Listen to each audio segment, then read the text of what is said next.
Entre Laguneros. Conocernos para entendernos y valorarnos. Entre Laguneros. Acercarnos con respeto a ver eso que no siempre se ve. Entre Laguneros. Historias, anécdotas, gustos, posturas, desde lo más trascendente hasta lo más simple. Gren presenta Entre Laguneros. Bienvenidos.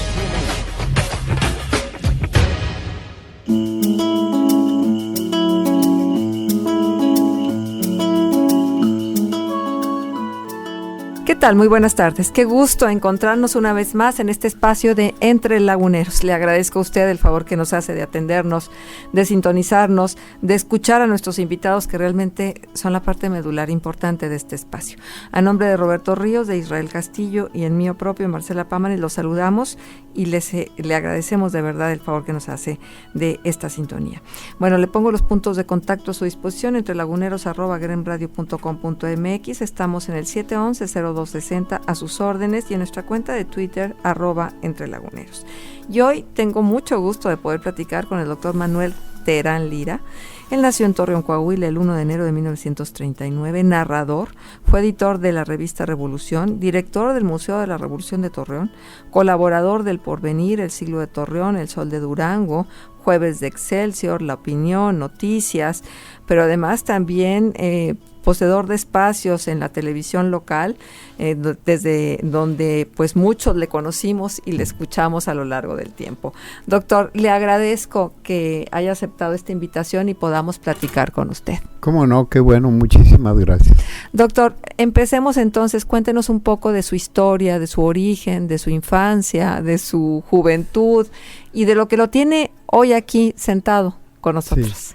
Pues porque me da gusto porque me invitaron, no sé por qué, pero aquí estoy. Desde las 10 de la mañana ando caminando aquí haciendo tiempo, que eran las 12. Ajá. Y andaba conociendo Torreón. Y más este lugar tan céntrico porque era mi barrio, ¿no? Claro. Yo nací aquí frente al Mercado Juárez en la Hidalgo. Uh-huh. Había una vecindad entre la Blanco y la Falcón. Y había una vecindad y ahí vivíamos. Ya después nos cambiamos aquí a la Rodríguez, uh-huh. Juárez y Rodríguez. El número no se me olvida, Rodríguez 321 Sur. Pues fui también ahí a caminar y me paraba un rato viendo, chivo, aquí jugaba las canicas. ¿De verdad, doctor? Y era recordar y es volver a revivir. Y pues eso es un gusto para mí muy grande. Sentir que soy polvo de Torreón. Claro, doctor. Pero estamos hablando de una época muy distinta, de un centro muy distinto al que hoy tenemos. Claro, sí. ¿Qué recuerda de ese centro donde jugó canicas? Sí, pues que era un barrio, esa cuadra, yo le digo barrio, no era así, pero era muy cosmopolita, porque a los lados de mi casa vivían unos señores árabes, de un lado y otro. Más para allá, a la otra casa, vivían unos rusos, ¿no? Don Max Stuhlman, que tenían la salchichonería El Toro. Claro, y ahí mismo por la Rodríguez. Sí, uh-huh. Así, una puerta con otra y con otra y con otra. Entonces todo eso anduve recorriendo ahorita, pensando, aquí era esto, aquí era lo otro. Por esta puerta sacaron a un señor sastre, me acuerdo un domingo a mediodía, en una camilla bañado de sangre, se había dado un tiro en la cabeza, ¿no? Cómo me impresionó, un vecino que se quitó la vida, ¿no? Y así tantas, enfrente una boda, y tantas cosas que es muy largo así, el querer abarcar todo de un solo tirón, ¿no? Uh-huh. Claro, doctor. Pero bueno, finalmente viviendo en el centro es donde empieza a recibir su formación en la primaria, la secundaria. Cuéntenos de su trayectoria académica. De ahí pues entré a la Escuela Centenario, uh-huh. que era la que nos quedaba más cerca, ¿no? De la Juárez y la Rodríguez y pues para llegar a la Falcón, y luego me tocó el gusto de estrenar el nuevo edificio de la Escuela Centenario. Y hace rato también, no me acuerdo a quién le platicaba, que tuve el honor de asistir a la inauguración del Palacio Federal. ahí el edificio de Morelos. De la Morelos, sí, de la Morelos a la Juárez, el edificio más fuerte que hay aquí en Torreón, ¿no? Sí, con mucha fortaleza arquitectónica, y con muchos mensajes de la época. Parece un bloque así de moderno, ¿no? Y lo es. Fue en 1946. Y más me acuerdo porque vino a inaugurarlo el presidente de la República, que era el general Manuel Ávila Camacho. Entonces, pues todos estábamos viendo que iban los personajes saludando, y el del sonido decía, y el ciudadano presidente de la República, Manuel Ávila Camacho, y ya le aplaudían, pero unos aplausos medio opacos. Y atrás de él venía otra persona que no le aplaudían, le ovacionaban. Pues ¿quién le era? Gritaban, ¡viva el general Lázaro Cárdenas! Y él les decía adiós y gracias, y los saludaba militarmente. Pues los celos del presidente, ¿verdad? Como un personajazo como Cárdenas aquí en Torreón, ¿no? Claro. Sí. Claro, son recuerdos muy sentidos. Sí, sí, sí. Y vividos con mucha intensidad, claro, doctor. Y entonces, después del centenario, ¿a dónde? ¿La secundaria, la preparatoria? Entré en la secundaria a la Venustiano Carranza, era secundaria y preparatoria. Ajá.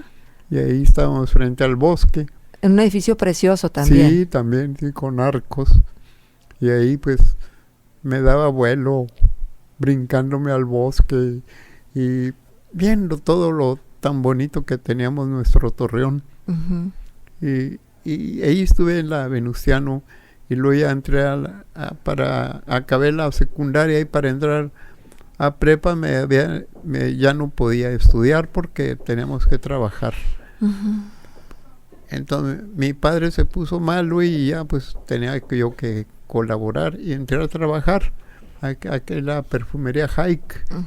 Entonces yo era agente de ventas de ahí, levantando pedidos pues en farmacias y salones de belleza. Y en la noche entré a la preparatoria federal nocturna, también en la Centenario en la noche. Ya pues bien contento regresar al mismo lugar. Claro, de la primaria. Sí. Doctor, pero entonces con una convicción de que había necesidad de seguir estudiando. Si bien había que trabajar para poder subsistir, había que estudiar. Claro que sí. Yo quería llegar a ser una persona valiosa. Entonces dije, no, pues solo siendo licenciado. Pero pues ¿cómo? ¿De dónde? ¿A qué horas? Y le dije, no, ya que no fui licenciado, entonces opté por querer ser militar. Y hice mis arreglos para ingresar al Heroico Colegio Militar. En México nomás estuve 15 días, no me gustó, estuve internado ahí. Y pues el corte de pelo y toda la marcialidad, el respeto a todo, lo aprendí para siempre. Eso. Y pues dije, no, necesito estudiar otra cosa. Ya que no fui militar, pues voy a hacer algo más que militar. Voy a estudiar medicina. Medicina, como si fuera tan fácil, doctor. La más difícil. La más difícil, doctor. Porque es un estudio constante, permanente. Sí, que no tiene fin. Que no tiene fin. ¿Y dónde estudió, doctor? En México, me fui a México de raíz. De raíz, doctor. Me ayudó una familia de aquí de Torreón.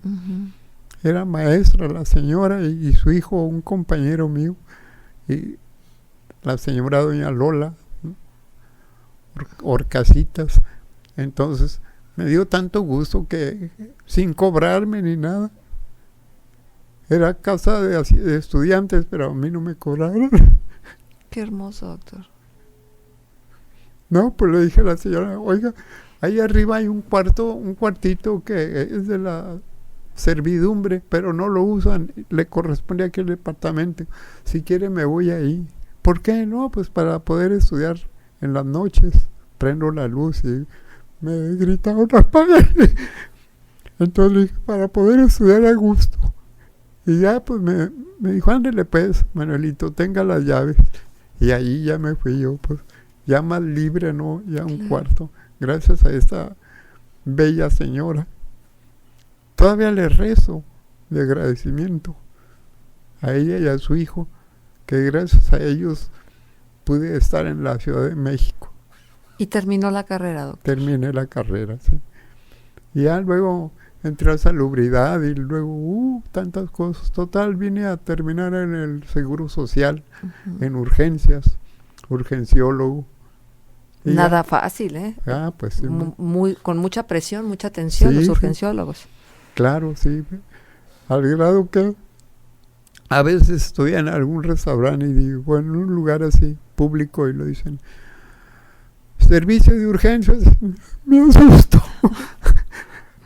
Sí. Y así tantas pesado. Cosas. Sí. Doctor, y entonces termina la carrera, se ingresa al Seguro Social. ¿Y cómo regresa a Torreón? ¿En qué momento regresa a Torreón? Cuando el 68 Ajá. tenía yo problemas porque me buscaban mucho ahí en México. Y ya pues me vine para acá. ¿No? Cuando lo del movimiento estudiantil. Sí. Porque también los médicos fueron parte importante del movimiento. Sí. Y yo porque hacíamos una hojita impresa y como periodiquito, ¿no? Pues yo para poner cosas antropológicas, sociales y todo eso. Pero ya con lo que vi, pues tenía yo que participar. Me daba tanta tristeza ver andar sirviendo yo en el servicio médico del departamento del Distrito Federal. Yo era de las ambulancias. Entonces tenía yo que atender a los heridos, pues policías, agentes, y a los estudiantes también, ¿no?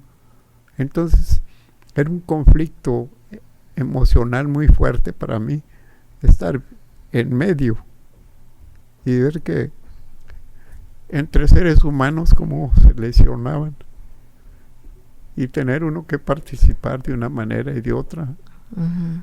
O sea, a usted le toca ser testigo de los heridos del movimiento del 68. Sí. Y luego la bomba que explotó pues fue el Tlatelolco, el 2 de octubre, pues ya no pude, ya me tuve que venir. Era demasiado. Sí, era un trauma psicológico muy fuerte. Pero entonces usted siempre tuvo inquietudes de compartir con los demás sus conocimientos a través de esto que publicaba, que editaba usted mismo, su hojita donde compartía. Exacto, la hacía en mimeógrafo y me regalaban el papel y así andaba yo y me sentía muy orgulloso, ¿no? De hacerlo. Claro, doctor. Y entonces llega a Torreón y en Torreón, ¿qué encuentra?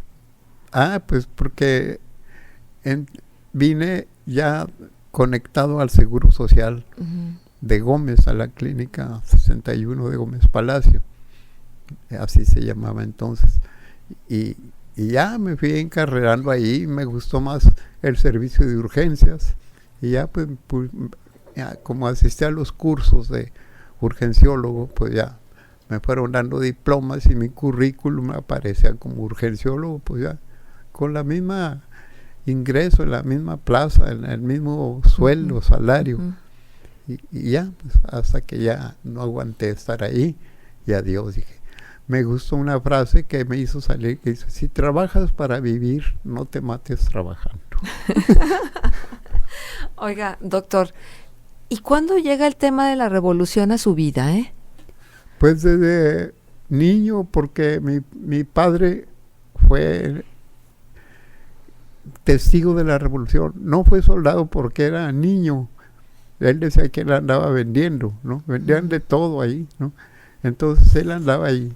Entonces cuando yo me acuerdo que de chamaquito, mi papá, como era muy humilde, nos llevaba a pasear los domingos y pues para ir a la plaza de armas y luego caminando ahí hasta la orilla del río. Y lo más principal de la orilla del río era la compuerta, la Casa Colorada. Y ahí nos sentábamos a ver y ya decía mi papá, mira, todos esos que se ven a esos agujeros son balazos de cuando las tomas de Torreón. Los villistas estaban en Gómez y los federales en Torreón.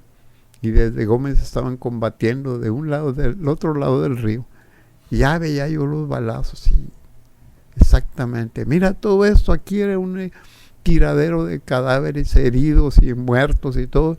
No los sepultaban, les prendían lumbre ya para que poder estar ahí acampando ellos mismos, los soldados. Entonces me impresionaba mucho eso, lo de oír de voz de mi padre que él de niño conoció todo eso y anduvo viendo, testigo presencial.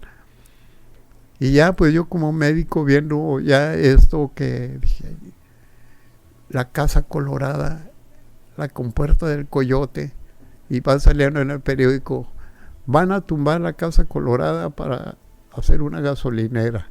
No, saqué una foto y las publiqué en la tele, la sacaba yo ahí en la tele, estaba yo en el Canal 4, fue la primer televisor aquí, ¿no? Canal 4, y luego y en El Siglo, y luego en La Opinión, era colaborador, sí, pero me tenían mucha preferencia a mí. Claro. Y luego sacaba la foto y yo decía, no tumben esa construcción, es un sitio histórico.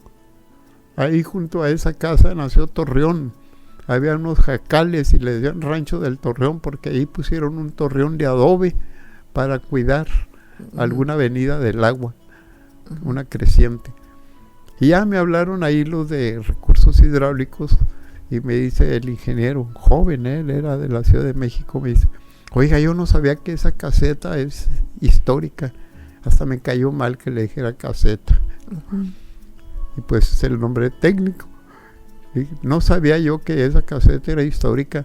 Tiene usted razón, vamos a concederle que usted la cuide, tenga las llaves. Qué maravilla, doctor. Vamos a ponerle aquí puntos suspensivos porque esta historia no se acaba. Vamos a ir a una pausa comercial y vamos a regresar enseguida. Hoy, la tarde de Entre Laguneros se viste de gala con la presencia del doctor Manuel Terán Lira. El que persevera en su esfuerzo se hace grande por más pequeño que haya comenzado. Silvia del Valle. Entre Laguneros. Volvemos. Escucha Entre Laguneros.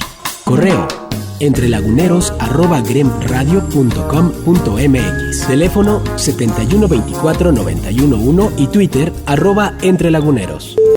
Entre Laguneros.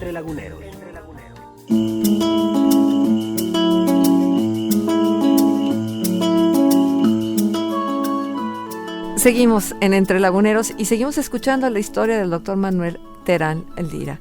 Y entonces, doctor, usted aprende a amar estos lugares a partir de las historias que su padre le comparte, y entonces impide que eso que llamaban despectivamente caseta lo echaran a tierra, por tierra, y se rescata un lugar que históricamente era importante para la ciudad. Claro, y ahora pues ya tengo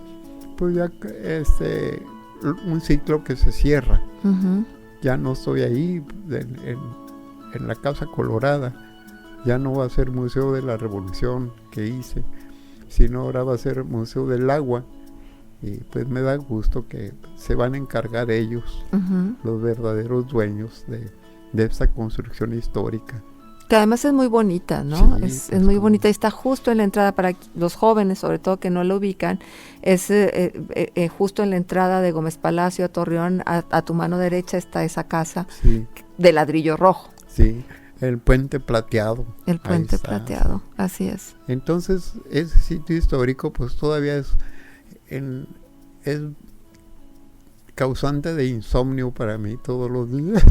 ¿Por qué, porque doctor? Estoy tan a gusto dormido, despierto, y luego empiezo a pensar, ¿cómo estará ahorita? Y me imagino que estoy allá en la Casa Colorada, que estoy en el museo. Ay, me pongo triste. Ya me urge que ya sean las 6, 7 de la mañana y me levanto y me pongo mi ropa deportiva, y por eso me gusta salir a correr todas las mañanas a las 7. Y esa es mi satisfacción y mi mejor medicina, porque como decía yo en la televisión, las 2 mejores medicinas del mundo son gratis: dieta y ejercicio. Entonces, eso me ha dado mucha vitalidad y mucha alegría, ¿no? Para el cuerpo y para el espíritu, el hacer ejercicio. Todos los días corro 2 horas, más o menos. Y los domingos, no, me sirvo con la cuchara grande. Salgo desde la colonia Jacaranda, donde vivo. Y de ahí me vengo corriendo por toda la ampliación Los Ángeles hasta donde empieza la Colón. Y luego en la Colón llego hasta la Juárez. Y luego de la Juárez hasta el Perpetuo Socorro y entro, me persino. Y llego hasta el Templo de Guadalupe y también, ¿no? Me regreso por donde mismo. No porque sea muy creyente, no porque sea muy persinado, no, nunca voy a misa. Yo voy por hacer el recorrido y que me vaya cuidando Dios. Pues con razón está tan delgado, y siempre ha estado tan delgado, ¿verdad, doctor? No, fíjese usted, ¿No? estuve muy gordo. ¿Cómo? Cuando acabé la carrera, cuando era estudiante acabé la carrera, llegué a pesar 112 kilos. Cuando llegué de México aquí, ¿Cómo, doctor? 112 kilos. Y ya pues me dio gusto hasta que inventé una dieta y la fui haciendo y en 7 días bajé 12 kilos, ¿no? Entonces ya de ahí me gustó. Hice un librito y Dios me lo bendijo y pues se ha vendido. Es uno, se llama La Dieta de la Salud, ¿no? Sí. Entonces, que usted promovía, era un gran promotor de la salud donde quiera que se encontrara. Sí. Sí, porque era una mezcla de temas, la revolución, la salud, la actualidad informativa. Sí. ¿Cómo fue su entrada a la televisión? Platíquenos, doctor. Pues porque me invitó don Alonso y hicimos buena química, así dicen muchas personas. El que era el director, Juan Antonio Meléndez Hernández. Y le gustó como lo que iba a hablar y decía. Y ella me dijo, ahí estés con don Alonso y mientras le busco un lugar para que esté. Y así me dieron un programita de media hora. Y ya fui ensanchándome. Y ya. Hasta ser casi el dueño de todo el tiempo de la televisión, porque tenía usted programas de mucho tiempo, ¿no? 4 horas, hasta de 4 horas. Y me daba gusto y todavía tengo el gusto y satisfacción que he estado ahora últimamente en Megacable, ¿no? Y luego me dicen el programa que tenía que no dijera fechas, ¿no? Que no dijera en qué día estábamos.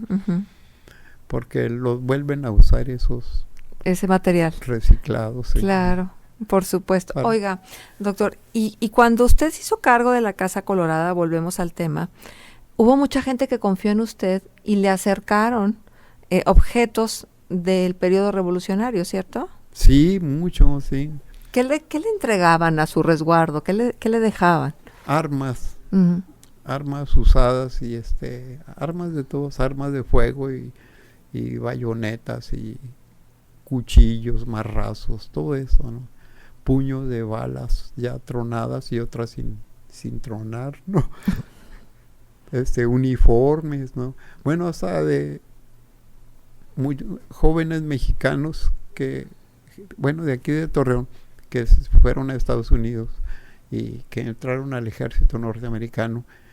Y tengo ese gusto también que me llevaron sus uniformes allá arriba. Tengo 4 uniformes. Entonces, no, mi señora no quiere que tenga eso. ¿Por qué, doctor? Dijo, no, en eso yo creo era de los muertos. Y ya por eso tengo un cuarto lleno de todas las armas y uniformes, ¿no? Ahí, y entro yo y me persigno, ¿no? Igual, Narita. ¿Le da miedo, doctor? Sí, digo, ¿Usted cree en eso? ¿Le ha tocado ver algo sobrenatural? No, fíjese, no, de eso no, de la nada sale. ¿Verdad que sí? Sí, pero sí, digo, por el espíritu de esa gente, ¿no? Claro, acordarnos. Y a veces hasta entro y les rezo a todos los que les dieron muerte con todas las armas que tengo ahí. Entonces, todo lo que había en la Casa Colorada lo tiene usted. partes y la en su otra casa. la otra parte la doné al nuevo Museo de la Revolución. Ujú. Pues Lo digo, más valioso. claro, pero qué aportación tan importante, Pues ¿no? sí, Para el sí. museo, porque finalmente también era esta confianza que usted le generaba a la gente de que le iba y le obsequiaba sí, sí. lo que habían tenido como recuerdos. Sí, sí, cubetas llenas de casquillos y de plomos que les sacaban a los cadáveres, ¿no? Ujú. Y luego se me ocurrió que vamos a hacerle una estatua al general Francisco Villa, Con llaves, con ¿verdad? llaves, ¿no? Y de morralla, llaves y morralla. Y ya pues me llevaban mucho de esto, ¿no? Ahí. Ujú. ¿Y finalmente se hizo la estatua, doctor? No, No, ¿verdad? hasta ahorita no, nomás me dijo el gobernador actual que sí se iba a hacer, y si lo vamos a poner ahí afuera de la Casa Colorada. Ah, está bien. Ajá. ¿Y qué le hizo a todas esas llaves y a todo eso que le entregaron?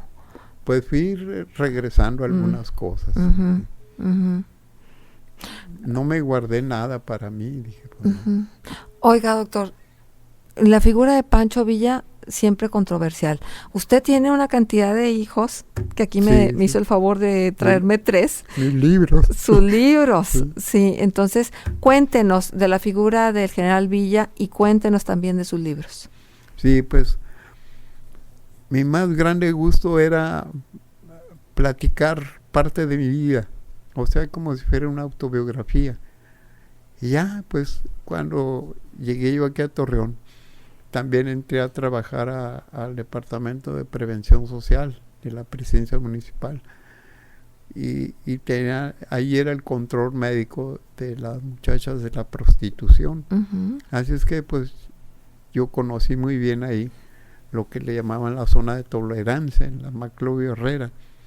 Y me impresionó mucho cómo lo que platicaban estas personas, cómo me veían a mí distinto a los demás, que a mí no me veían ni me trataban como a un cliente, sino como al doctor. Ujú. Y pues yo también, haciendo honor al papel que estaba desarrollando. Y todo lo que algunas cosas pues que me contaron, ahí lo fui poniendo hice un librito, ¿no? Autobiográfico, y por eso se llama Lotería, ¿no?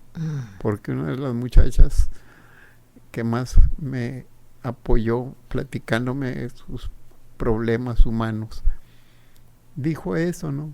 Esta vida es una lotería. Ahorita estoy contigo porque eres el Catrín. Ujú.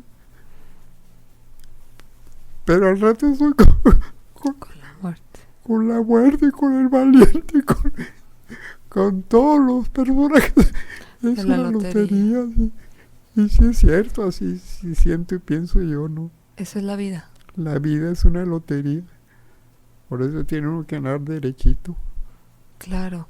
Y entonces en ese libro que bueno, yo recuerdo que usted hablaba de él en sus espacios, ese libro es una recopilación de sus vivencias y de las vivencias de estas mujeres. Claro que sí, ¿no? Ahí yo hago el papel masculino y hago un femenino de vivencias de varias de ellas. Ajá, ¿no? ajá. Para no encasillarla en una sola. Claro. Y después de la lotería, muchos otros libros. Sí, pues sí, ahí van haciendo. Estos que me trajo, uno es de corrido, Cancionero de Corridos Laguneros, del doctor Manuel Terán Lira. Este otro son Leyendas Laguneras 2. Y este otro es Francisco Villa en la Laguna. Hablemos entonces del personaje de Francisco Villa, doctor. Digo, se ha dicho y se ha escrito hasta la saciedad sobre Villa. Y hay siempre esta polémica de quienes lo consideran como héroe y los que lo consideran como villano. Sí, Creo que sí, fue un sí. ser humano que vivió de acuerdo a sus circunstancias. Cuéntenos de Francisco Villa, doctor. Sí, pues es un personaje de lo que yo más admiro, ¿no?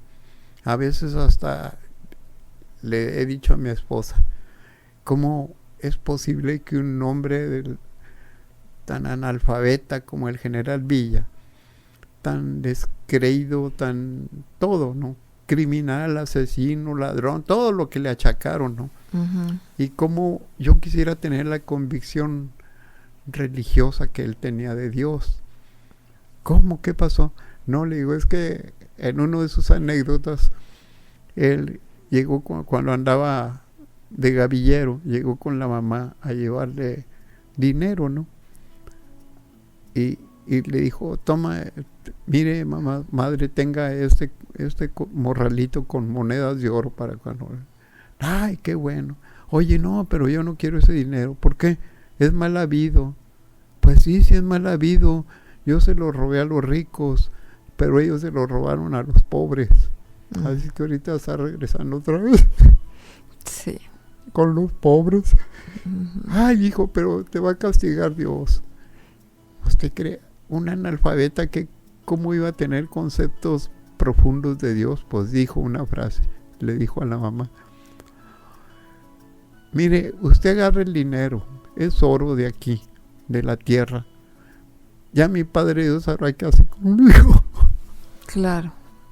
Y ya, con eso me defiendo yo, digo, Dios sabrá qué hace conmigo. Y ya, por eso espiritualmente soy muy religioso. Pero acá directo, ¿no? Con Dios, ¿no? Sin intermediarios. Claro, sí. Le digo que no voy a misa ni me confieso desde mi primera comunión, pero me emociono mucho pasar por los lugares sagrados, ¿no? Claro, por supuesto. Doctor, y en la revisión de lo que sucedió en la revolución aquí en nuestro entorno, si lo tuviéramos que comparar con lo que está pasando ahora, porque yo estoy segura de que usted sabe todos estos problemas sociales que vivimos como país, ¿en qué se parece ese México de la revolución al México que hoy vivimos? Pero la respuesta nos la da cuando regresemos de la pausa comercial. Seguimos Entre Laguneros. Con esfuerzo y algo de talento, lo imposible puede ser posible. Carla Chicotosto. Entre Laguneros. Volvemos. Escucha Entre Laguneros. Correo entrelaguneros@gremradio.com.mx. Teléfono 7124-911 y Twitter @entrelaguneros. Entre Laguneros.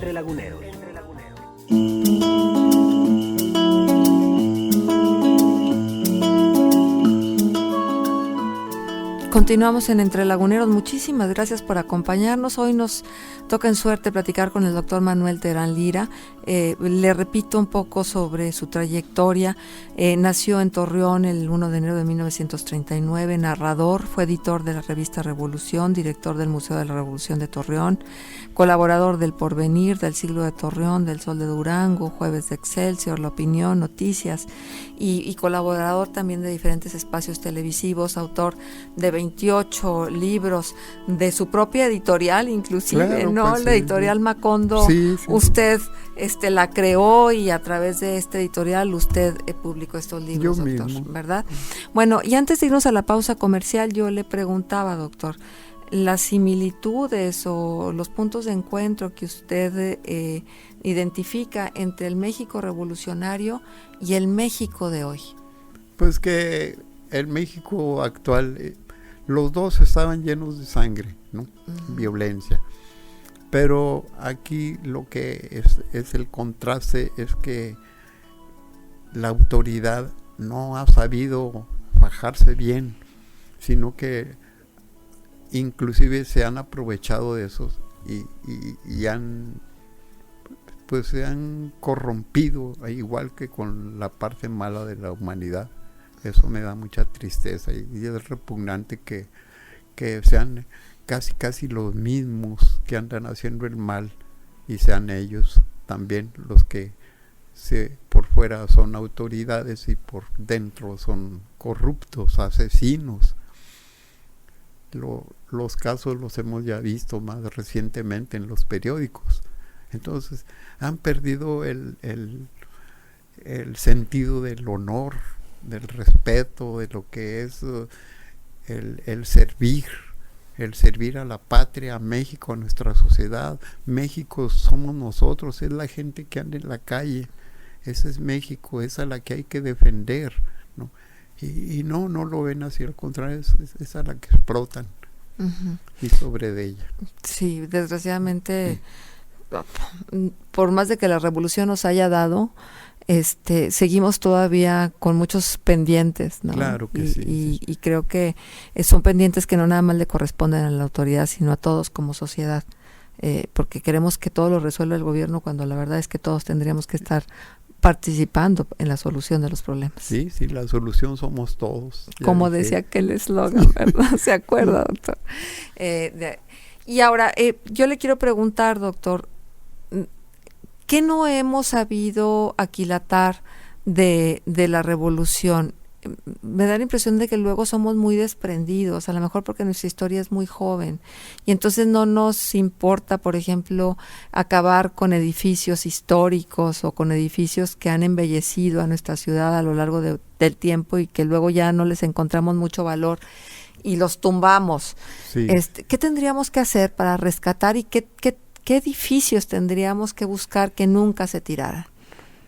Pues principalmente a mí me impresiona y casi siempre me acorralan, así como ahorita usted me ha acorralado, a llegar al momento en que, ¿cuál libro me ha impresionado más de todos? El libro que más me ha impresionado de los que he leído es Los hijos de Sánchez, de Oscar Lewis, un antropólogo norteamericano, y que me dio gusto conocerlo. Y le platiqué que yo quería ser escritor, y dice: escriba, usted que es médico, escriba de la principal enfermedad del mexicano. ¿Cuál es, doctor?, le dije yo. Pues yo interesado a ver cuál es nuestra principal. Yo creí que la desnutrición o eso, el otro. No, dice, la ignorancia. Es la solución de todos los problemas del mexicano. Por ignorancia hay alcoholismo, hay drogadicción, hay ladrones y asesinos. Por ignorancia, golpeadores de mujeres, y todo, la pus que corroe a nuestra patria por la ignorancia. Somos víctimas de la ignorancia. Entonces me dijo: escriba usted para que luche contra la ignorancia. Y por eso me da gusto, ¿no?, escribir. Y esa ignorancia es la que nos ha llevado a no apreciar esos edificios históricos, esas casas que hablan de un pasado. Sí, y nuestra cultura y el respeto y mi ciudad. Hay gentes que luego se enfrentan conmigo y me dicen: de nada sirvió la revolución. Le digo: ¿cómo que de nada? Le dije: mire, cuando don Porfirio, nada más sabían leer el 3% de los mexicanos. Ahorita el 90% sabemos leer y escribir. Gracias a la Revolución Mexicana se abrieron escuelas en todo México, para terminar haciendo un Instituto Politécnico Nacional que hizo la dirección de don Lázaro Cárdenas, fruto de la Revolución. Si no, pues, yo ¿dónde había estudiado? Yo sería un analfabeta también, del montón que estaban, que eran la mayoría, ¿no? Que más del 10% de los mexicanos, no, el 10% eran los que, cuando mucho, el 10 sabían leer y escribir. Y ahorita es casi a la inversa, ¿no? Claro. ¿Gracias a qué? A que se han abierto las instituciones educativas oficiales y particulares, ¿no? Y ya de ahí, digo, lo del Politécnico es una maravilla que no lo hemos valorado, porque de ahí han salido todos los tecnológicos regionales de todo México y se ha tecnificado todo. Entonces, así, pero necesitamos saber, necesitamos luchar contra la ignorancia. Sí, es lo más grave, ¿no? A pesar de que se le destina tanto dinero a la educación en este país, todavía no conseguimos tener la calidad de la educación que nos merecemos los mexicanos y que debemos de tener para poder ser competitivos. Exactamente, y así detalles que se queda uno sorprendido. Si esto lo hubiera sabido el general Villa, todo lo que hubiera hecho, ¿no? Un simple caso, un ejemplo, ¿no? Aquí no le voy a decir nombres, pero aquí en La Laguna, cuando vino Lázaro Cárdenas a hacer el reparto agrario y el ejido y todo aquello, y las presas, entonces consiguió en de Estados Unidos y Canadá que le regalaran pinabetes, que es el árbol ideal aquí para la comarca lagunera, ¿no? Ujú. El que menos agua necesita y es protector, es una cortina, se fija usted en todos los... En los campos agrícolas Agrícolas. los ponían estratégicamente para cortar los vientos. Sí, sí. Y entonces, pues sí, le donaron quién sabe cuántos millones, no miles, millones de pinabetes, ¿no? Son pinos. Y entonces, de Canadá y de Estados Unidos, de las partes más frías. Pues aquí no lo va a creer que presentaron una factura por los pinabetes. Qué horror. El mismo gobierno, ¿no? Entonces, caray, el mismo gobernador de Coahuila, no digo nombres para no herir susceptibilidades, pero para que vea cómo somos calados hasta los huesos. Pues es que es el interés, ¿no, doctor? Sí, es el dinero el que reina y ha reinado a lo largo de todo el tiempo que los seres humanos habitamos este planeta. Estamos deseosos de dinero y de poder. Exacto, gente insensible que lo que menos le importa es la gente humilde, Uh-huh. el pueblo pobre que está sufriendo ahí tanta miseria y desnutrición y todo eso, ¿no? Pero justo eso, doctor. Pues ¿qué hizo la revolución por toda esa gente pobre? ¿Qué hizo? Las escuelas. Pues sí, doctor, pero todavía seguimos acumulando millones de pobres en este país. Quiere decir que es una tarea inconclusa. Claro que sí, no ha terminado. Es una de mis frases que pongo, la revolución no ha terminado. Necesitamos seguirla haciendo, promoviendo, ¿no? Para que se aplique todo lo que debe de ser, que se acabe más la ignorancia y que ayudemos más al necesitado. Claro. Ahora, doctor, haciendo un recuento de su vida, ¿de qué es lo que se siente más orgulloso? ¿Qué es lo que le provoca más alegría de lo que usted ha hecho? Pues una de las cosas que me da mucho orgullo es escribir. Escribo porque sé leer. ¿Y por qué sé leer? Por los libros, ¿no? ¿Qué hubiera sido de mi pobre vida si no hubiera sabido leer y escribir? Entonces, ese es mi más grande. Por eso a mis libros, como le dije ahorita, les digo hijos, son mis hijos, ¿no?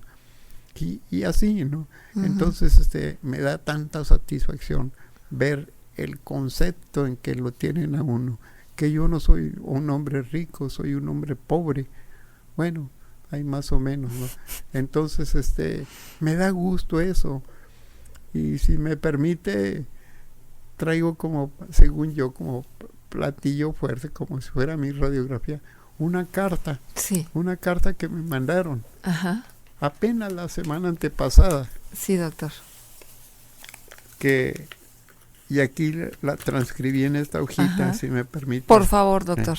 Ahí nomás me permite, me disculpan porque luego se me cierra la garganta de emoción y de lloro. Usted no se preocupe, llorar. Doctor, lo escuchamos con atención. Dice aquí, me llegó por internet. Uh-huh. Dice un lector, esto yo lo comunico y lo dice. La carta dice, doctor Terán Lira, seguramente ya no se acordará de mí. Pero yo sí muy bien. Me acuerdo de cuando éramos niños y asistíamos a la doctrina.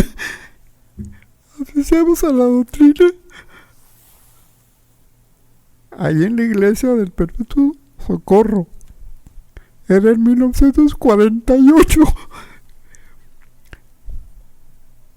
Pues bien, me acuerdo porque usted me daba mucha envidia de la abuela. Dice, lo admiraba porque usted aparecía en el campanario. Aparecía en las torres en el campanario, desde ahí nos gritaba y nos saludaba con la mano. Nosotros nomás nos preguntábamos, ¿por dónde se habrá subido Terán? Hasta que luego ya supimos que porque era monaguillo y que entraba y salía por la sacristía Eso me emociona mucho. Después lo veía en la Escuela Centenario, ya que estábamos, yo también, y hasta usted en el recreo vendía chiclosos. Dice, yo por mi cuenta yo compraba chiclosos. Para venderlos, doctor. Sí. Uh-huh. Me los echaba en la bolsa y allá andaba vendiendo los chiclosos en no la escuela. No fiaba, o sea, todo de cash. Le decía, todo es al conta y por Adela y el F. Oiga, tiene uno que ir aprendiendo. Claro, oiga, pues muy buen comerciante, conta, en F y por Adela. Y ya pues todos traían sus chiclosos. Dice, y ahí estábamos hasta que en el recreo usted vendía chiclosos. Luego ya no supe de usted porque nos fuimos de Torreón. Ahora yo tengo varios años en Kansas, donde un amigo que también es de Torreón me regaló unos periódicos que le mandan y de ahí copié su dirección. Muchos saludos y felicidades, mi doctor. Ella, Antonio Dame Flores. Pues esa es la huella, doctor. Esa es la huella de la existencia del ser humano. Sí. Los recuerdos que generamos y suscitamos en los demás. Exacto, sí. Y cada vez que la leo, otra vez quiero chillar. Pues a llorar se ha dicho, porque la vida también es eso, la vida es sensibilidad, y la vida son ganas de compartir lo que sentimos. Claro, es la emoción. Como emoción nos ha dado a nosotros tenerle aquí en estos micrófonos y poder escucharlo y poder conversar con usted. Le agradecemos profundamente que haya aceptado esta invitación, y le agradecemos también pues por todo lo que le ha dado a la ciudad. Muchísimas gracias. Gracias a usted por darme vida. Gracias. Pues hasta aquí llegamos por hoy en una emotiva reunión con el doctor Manuel Terán Lira. Muchísimas gracias y espero que ustedes decidan sintonizarnos una vez más el próximo lunes en punto de las 5. De aquí entonces, que estén bien. GREM presentó Entre Laguneros. Entre Laguneros. Los esperamos con una nueva entrevista la semana entrante. You 91.1 FM. La estación que te escucha.